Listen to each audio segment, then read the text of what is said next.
आप दोनों भाइयों ने नॉन पहाड़ी से शादी क्यों की?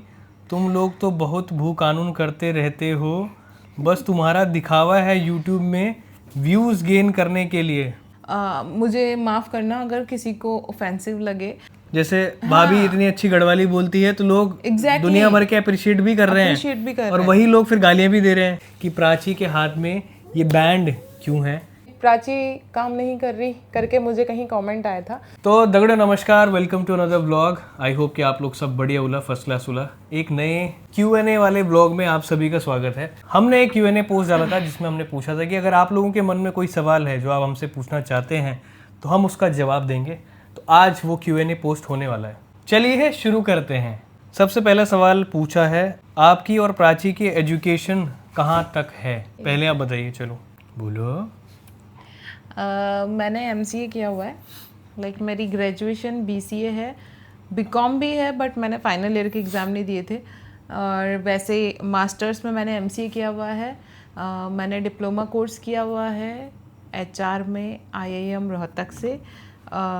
बस मेरी एजुकेशन इतनी ही है।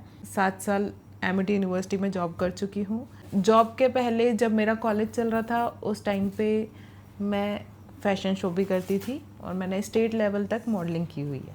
क्या बात है। और अगर आपके कंपनी में इस क्वालिफिकेशन के लिए कोई जगह है तो प्लीज़ कमेंट में या DM में ज़रूर बताएं। BBA किया हुआ है, उसके बाद मैंने MBA किया हुआ है मार्केटिंग फाइनेंस में, उसके बाद मैंने डिजिटल मार्केटिंग का कोर्स किया हुआ है। मैं नोएडा 67 सेक्टर में जॉब करता हूँ full time, 9 to 5 Monday to Thursday. Digital marketing department में ही हूँ मैं। तो ये मेरी एजुकेशन क्वालिफिकेशन है। आप दोनों भाइयों ने नॉन पहाड़ी से शादी क्यों की?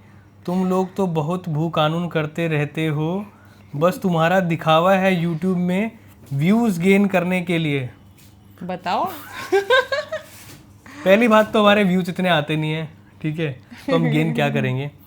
दूसरी बात, ये सवाल जो आपने पूछा है कि हम लोगों ने नॉन पहाड़ी से शादी क्यों की, तो सबसे पहले मैं बताना चाहूँगा कि हम दोनों भाइयों की जो है वो लव मैरिज है, ठीक है। और लव हमेशा स्टेट देख के नहीं होता है, ठीक है, बस वो स्टेट कास्ट देख के वो सब चीज़ें देख के नहीं होता, तो हो जाता है, ठीक है। और अगर हम लोग अरेंज मैरिज हमारी होती तो ऑफ कोर्स सबसे पहली प्रेफरेंस पहाड़ी होती है ना। पर लव मैरिज है, उसमें हमने ऐसा कुछ कभी उस तरीके से हमने सोचा नहीं कि भाई ये पहाड़ी है, ये नॉन पहाड़ी है, ये है।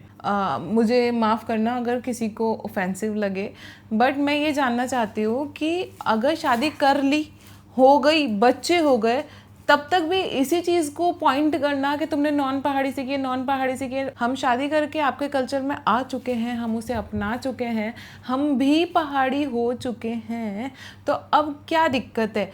वही खून हम में है, वही रिलीजन हम फॉलो करते हैं, हिंदुइज्म हम हर कोई फॉलो करते हैं, तो फिर समझ में नहीं आता कि इस चीज़ को ड्रैग करने से क्या फ़ायदा है।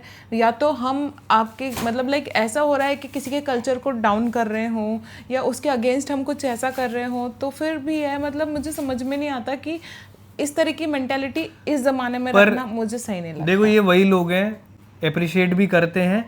जैसे भाभी इतनी अच्छी गढ़वाली बोलती है तो लोग दुनिया भर के अप्रिशिएट भी कर रहे हैं और वही लोग फिर गालियां भी दे रहे हैं। तो भाई ये मत करो यार, ठीक है, ये डिप्लोमेटिक चीजें हो गई। पर मैं ये चाहती हूँ कि आप जिस तरीके से हमें जज करते हैं, क्या आप उसी तरीके से अपनी फैमिली मेंबर्स को भी जज करते हैं? तुम्हारी फैमिली में किसी ने नॉन पहाड़ी से कर ली तब भी आप उनके मुंह पे वैसे बोलोगे क्या? अगर किसी को गढ़वाली नहीं बोलनी आ रही है तो आप उसको कमेंट करके 10 सुना दोगे, लेकिन आप ही की फैमिली के बच्चे गढ़वाली नहीं बोल पा रहे हैं। गढ़वाली छोड़ो, हमारे ही तरफ लोग बच्चे हाड़ौती नहीं बोलते हैं क्योंकि स्कूल में उनको बुली किया जाता है कि ये गाँव से है करके, और स्कूल में पनिशमेंट मिलती है बच्चों को गांव की लैंग्वेज बोलने पे, इंग्लिश मीडियम स्कूल्स में।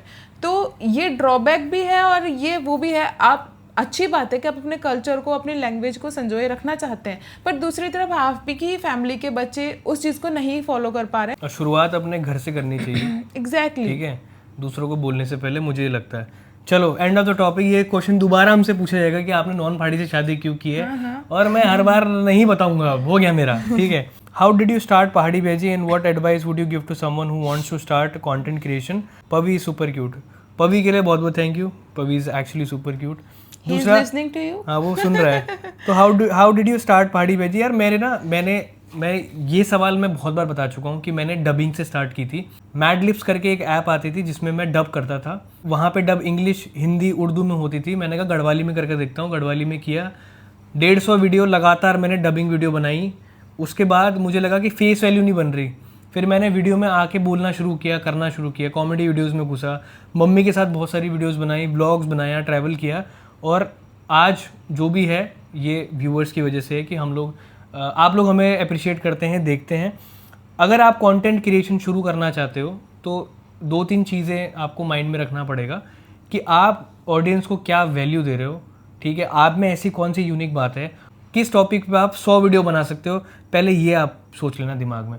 अगर आप अच्छे शेफ़ हो तो क्या आप 100 डिश बना सकते हो। अगर आपका फाइनेंस अच्छा है तो क्या फाइनेंस के ऊपर आप 100 बातें बता सकते हो। तो ये बहुत ज़रूरी है, स्किल होना बहुत ज़रूरी है। अगर उस स्किल पे आप 100 वीडियो बना सकते हो, you can be a content creator. Thank you so much. भाई जी, आप और आपकी वाइफ की लव स्टोरी कहाँ से शुरू हुई और आप दोनों कैसे एक दूसरे से मिले? सिंस शी ऑलरेडी मैंशनड कि इनके पास एमिटी यूनिवर्सिटी का 7 साल का एक्सपीरियंस है। उस 7 साल में 4 साल मेरे भी हैं जुड़े हुए, क्योंकि हम लोग सेम यूनिवर्सिटी में थे। तो वो ये मैनेजमेंट ऑपरेशंस में थी, मैं मार्केटिंग में था। एमिटी यूनिवर्सिटी जयपुर में हमारी मुलाकात हुई। फिर ये भी कैंपस में थे, मैं भी कैंपस में था। हमने बैडमिंटन खेलना शुरू किया, जिम हम लोग साथ में करते थे। धीरे धीरे बॉन्डिंग क्रिएट हुई और हम लोग जो है वो आज एक बच्चे के साथ हम लोग यहाँ बैठे हैं। ठीक है, हाँ, तो मतलब छोटी छोटी लव स्टोरी। और मेन बेसिक चीज़ ये है कि हमारी प्रॉपर लव स्टोरी नहीं थी। हम फ्रेंड्स थे, बहुत अच्छे फ्रेंड्स थे। और हमारे दिमाग में उस टाइम ये भी नहीं था कि हमें लाइक हमारी लव मैरिज होगी या हमारा शादी का ऐसा कोई सीन नहीं था। हम फ्रेंड्स थे और जब हम अलग हुए तब हमें फील हुआ कि हम एक साथ, हमारी लाइफ अच्छी चल सकती है, इसलिए हमने ये डिसीजन लिया। चलो भाई, ब्रेक टाइम। पवी थोड़ा चिड़चिड़ा हो चुका है, we need some break guys. Thank you so much. तो भाई अगला सवाल है, पहाड़ की सबसे अंडररेटेड जगह मुझे लगती है अपना पौड़ी गढ़वाल। पौड़ी वाले इस बात से सहमत करेंगे, मोस्ट अंडररेटेड है, सबसे कम टूरिज्म है, लेकिन जगह इतनी प्यारी है। पूरी हिमालयन बेल्ट दिखती है, सनराइज सनसेट बहुत ही बढ़िया।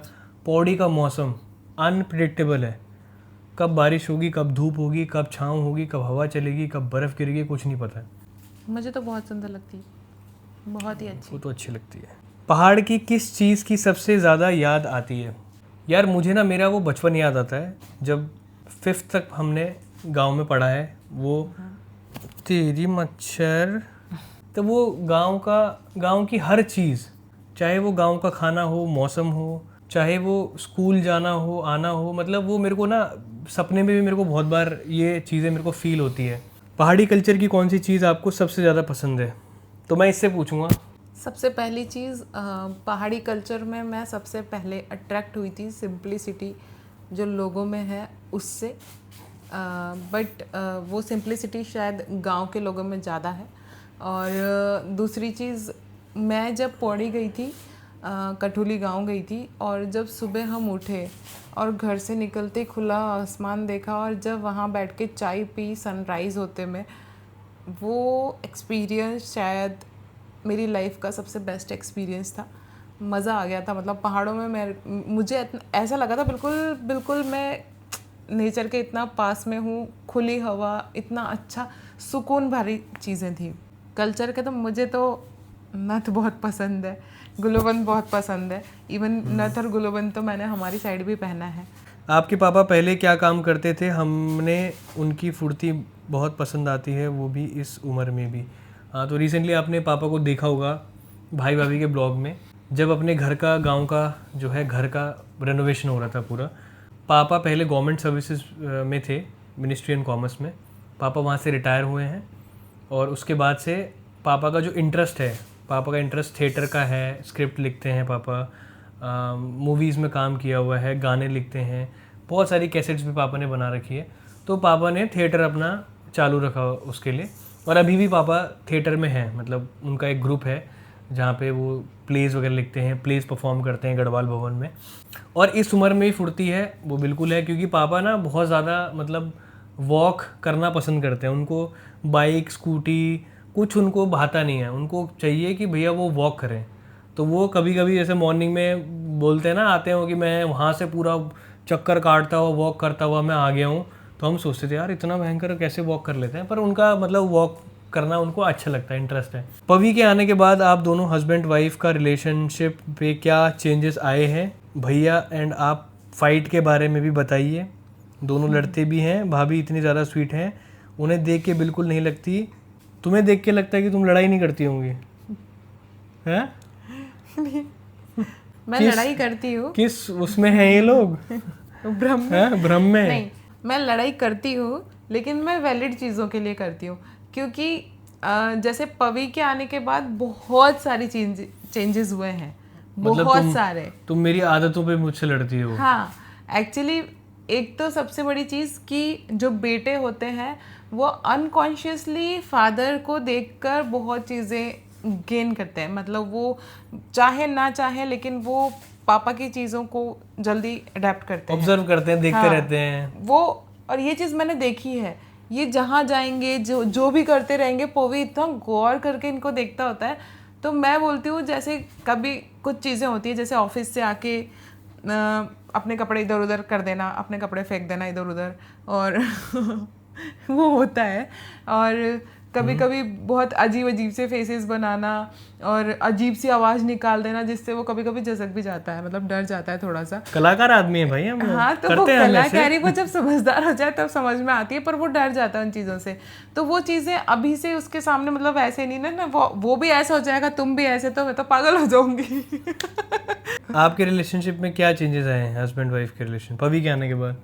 यार मेरे को तो ये लगता है कि हमारा पूरा ध्यान अभी पवी पे चला गया है। मतलब यार हस्बैंड वाइफ का रिलेशनशिप भी ज़रूरी है, अब वो हम कम दे पा रहे हैं अब, क्योंकि देखो सुबह से लेकर शाम तक ऑफिस, शाम को आता हूँ तो सीधा दिन भर बच्चे को संभालने के बाद ये भी एक्सपेक्ट करती है कि मैं भी थोड़ा पवी के साथ रहूँ, टाइम स्पेंड करूँ, तो फिर मैं इस पर लग जाता हूँ, फिर अपना जो टाइम है वो हम लोग मिस कर जाते हैं, है ना। बट मतलब वो चीज़ हमें पता ही नहीं चलती है कि हम एक दूसरे को टाइम नहीं दे रहे। करेक्ट, हम उसको टाइम देने में ही इतना है कि हमें पता ही नहीं चल रहा, लेकिन जब आप लोगों ने पूछा तब हमें लगा कि हाँ ये चीज़ भी मिसिंग है। जो प्रशांत बिष्ट जी ने पूछा है, आपको अगर मौका मिले गाजियाबाद में लग्जरी सोसाइटी में फ्लैट में रहने का या कठुली में गांव में रहने का, वर्क फ्रॉम होम, तो आप कहाँ रहना पसंद करोगे? एक और किसी ने, महानुभाव ने रिप्लाई किया है, रहेंगे तो गाजियाबाद बट थोड़ा व्लॉग में कूल बनने के लिए पक्का कठुली बोलेंगे, देख लेना। इस पे अंकिता रावत ने रिप्लाई किया है, कूल बनने की बात नहीं है भाई साहब, लाइफ में प्रैक्टिकल होना भी बहुत ज़रूरी होता है, समझदार को इशारा काफ़ी है। भाई मैं आपको यकीन बताऊं, जब से मैंने इस प्रोफेशन में मैं घुसा हूँ ना, ऑफिस मतलब ये, मैं कब से मैं चाह रहा हूँ कि मेरा वर्क फ्रॉम होम हो। इवन जब से हमारी शादी हुई है तब से मैंने 1000 बार इनके मुंह से ये सुन लिया कि मुझे गांव में शिफ्ट होना है, मुझे गांव में शिफ्ट होना है, हम सब कुछ छोड़ के गांव चल लेते हैं, मुझे गांव ही शिफ्ट होना है, मुझे वर्क फ्रॉम होम मिल जाएगा तो मैं पक्का गांव ही जाऊंगा, और नहीं मिलता है तो मैं सब कुछ छोड़ के गांव ही जाऊंगा अगर मुझे कुछ और ऑप्शन मिल जाता है। तो इनका बेसिकली है ही गांव की तरफ झुकाव। प्लान यही है कि अगर वर्क फ्रॉम होम मिलता है तो डेफिनेटली भाई फर्स्ट प्रेफरेंस अपना पौड़ी गढ़वाल ही रहेगा, ठीक है। कूल बनने के लिए तो मतलब ये तो क्या ही लिख दिया आप लोगों ने यार, कि कूल बनने के लिए हम ये बोलेंगे गाँव में। भाई ऐसा नहीं है, मेरा जब भी मेरे को 4 दिन की छुट्टी मिलती है ना, मैं इसको परेशान कर देता हूँ। हाँ, मैं इसको परेशान कर देता हूँ है कि हमारी शादी के बाद मैं मैक्सिमम टाइम पहाड़ों में घूमी हूँ। दूसरा, पवी होने के बाद इवन जबकि इतना छोटा है, अभी इनको वर्क फ्रॉम होम मिला था 1 वीक के लिए, उसमें भी हमने लीस्ट जो प्लान बनाया वो भी देहरादून का ही बनाया कि पहाड़ों की साइड चलते हैं, मतलब थोड़ा जहाँ पे कन्वीनियंस भी रहे और पहाड़ भी रहे। गाजियाबाद में लग्जरी सोसाइटी में फ्लैट, भाई मेरे लिए लग्जरी वो है खुले आसमान में, साफ हवा में और अपने पहाड़ में, वो मेरे लिए लग्जरी है। मेरे लिए ये सब लग्जरी नहीं है। आने वाले टाइम के अकॉर्डिंग लग्जरी ये सब नहीं रह जाएगा, आने वाले टाइम के अकॉर्डिंग लग्जरी होगा साफ हवा, साफ पानी और हेल्दी लाइफ, वही लग्जरी है। कुछ सवाल आपने बहुत जेनरिक पूछे, हम लोग काफ़ी वीडियोस बनाते हैं तो आप नोटिस करते हैं कि प्राची के हाथ में ये बैंड क्यों है, ये आपको प्राची बताएगी क्यों है। ये तो एक्चुअली अभी तक मेरे तरफ के लोगों को भी नहीं पता है, क्योंकि इतना नोटिस ही नहीं होता है कि ये क्यों है, लेकिन मैं फिर भी बता देती हूँ। मैं बचपन में बर्न हो गई थी, जब मैं 3 साल की थी तो मैं गर्म दूध में गिर गई थी, इस वजह से मेरे हाथ में बर्न मार्क्स हैं। तो उन मार्क्स को कवर करने के लिए ये मेडिकेटेड बैंड में पहनती हूँ। बर्न मार्क्स के बाद में मैंने अभी 12th क्लास में प्लास्टिक सर्जरी करवाई थी जो कि अनसक्सेसफुल हो गई थी। तो उस सर्जरी के बाद से मुझे ये बैंड रिकमेंड किया था डॉक्टर्स ने, तो तब से मैं फिर ये कंटिन्यू ही कर रही हूँ। और एक सवाल और रेगुलर प्राची से पूछा जाता है कि प्राची के पापा के बारे में, है ना, तो प्राची ही बताएगी पापा के बारे में भी। पापा के बारे में बहुत बड़ी स्टोरी है, बट फिर भी मैं बता देती हूँ। मेरे पापा को 10 साल हो गए हैं, पापा हमारे बीच नहीं है, और उसका रीज़न बहुत बड़ा नहीं था। वो हमारे लिए एक बहुत ही शॉकिंग और ट्रेजिक इंसिडेंट था, क्योंकि मेरे पापा की सडनली ही डेथ हुई थी, और वो हमारे लिए भी बहुत ही शॉकिंग रहा, क्योंकि वो क्या था, वो सडनली हुआ सब कुछ, तो वो मैं बहुत ज़्यादा बताना नहीं चाहती हूँ। और उस वजह से भी मेरा ऐसा नेचर है कि मैं बहुत कम बोलती हूँ, मैं शांत रहना प्रेफर करती हूँ, जिस वजह से लोगों को लगता है कि, बहुत सारे लोगों को लगता है कि मुझ में एटीट्यूड है या बहुत सारी चीज़ें मेरे में अजीब लगती होंगी, लेकिन नहीं। बस मैं उस इंसिडेंट के बाद हमने लाइफ में इतनी सारी चीज़ें देख ली कि मुझे लगता है कि इन सब चीज़ों से परे भी कोई अलग ज़िंदगी है, जहाँ पर ह्यूमैनिटी और मानवता को महत्व दिया जाता है। वो उस तरीके की ज़िंदगी मैं प्रेफर करती हूँ। कुछ जगह पे ये कमेंट्स थे जिनका जवाब मैं देना चाहती हूँ। मैं आज हर सवाल का जवाब देना चाहती हूँ, क्योंकि हम भी ह्यूमन बीइंग हैं। आप लोग लिख देते हैं, कोई बात नहीं, अच्छा भी लिखते हैं, बुरा भी लिखते हैं, कोई बात नहीं, वो हम हर चीज़ एक्सेप्ट करते हैं, मुझे उन चीज़ों से कोई प्रॉब्लम नहीं है। लेकिन क्लेरिफाई करना हर चीज़ का ज़रूरी लगता है समटाइम्स, बिकॉज हमें भी हर्ट होता है। तो कहीं पर मैंने पढ़ा था, जब मेरा मंदिर पे पर्स मैं भूल गई थी मौसी के यहाँ पर देहरादून में, तो उस चीज़ में मुझे एक कमेंट मैंने पढ़ा था, अच्छा हुआ प्राची के हाथों पर्स गुम गया, ऐसे करके कुछ था। अब उसमें अक्ल आ जाएगी कि ऐसे चीज़ें कहीं नहीं छोड़नी है। तो मैं ये क्लेरिफाई करना चाहती हूँ कि मेरी लास्ट जो 7 से 8 साल की जॉब रही है, वो मेरे माइंड के वजह से ही थी कि वहाँ पे मुझे चीज़ें याद रखनी होती थी, और वो ऐसे याद रखनी होती थी कि 2 साल पुरानी भी, 3 साल पुरानी भी, वो ऑन हैंड्स हो।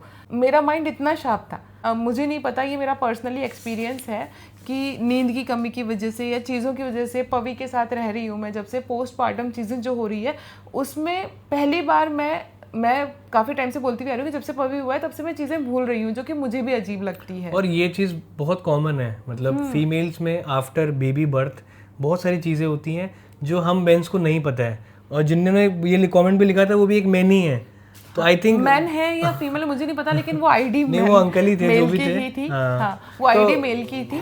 तो वो मुझे बुरा लगा देख करके, मेरी अक्ल ठिकाने आ जाएगी करके, बट आपको ये भी देखना चाहिए भाई, वो रीजन कुछ और ही था, वो ये नहीं था। उसके बाद यार, बहुत सारी चीजें मैं ऑलरेडी उस इंसिडेंट के सदमे में थी। मैं तो ये बोल रहा हूँ कि हम जैसे मैं खुद चीजें भूल जाता हूँ भाई, मतलब मेरे खुद दिमाग से चीजें स्किप हो जाती हैं। फीमेल के लिए आफ्टर बेबी बर्थ बहुत सारी चीजें होती हैं भाई, जो एक फीमेल ही समझ पाती है, वो हम मेन नहीं समझ पाते हैं। कृपया मेंस कैटेगरी थोड़ा दूर रहे इन सब चीजों से, कमेंट बाजी ना करे इस मामले में। नहीं, क्योंकि मुझे उस चीज़ का दुख हुआ। दूसरी चीज़ ये भी थी कि मैंने पर्स भूला, चलो ठीक है, लेकिन ये तो शिव शंभू भी जानते हैं कि वो मैंने डेलिबरेटली नहीं भूला था, और उस चीज़ का मुझे कितना दुख हुआ था कि भोलेनाथ ने वो पर्स तुरंत में मिलवा भी दिया। तो उस चीज़ के लिए मैं भगवान का शुक्रिया अदा करती हूँ। अब देखो, अब ये देखो टाइम हो रहा है, अभी 12 बज रहे हैं, 12 2 बजे तक तो सो ही जाएगा। अभी ये 1-2 घंटा लगेगा। अभी कल तो सैटरडे है, इसीलिए मैं अभी जगाऊँ, वरना मैं तो 11 बजे भी नींद मार के सो जाता।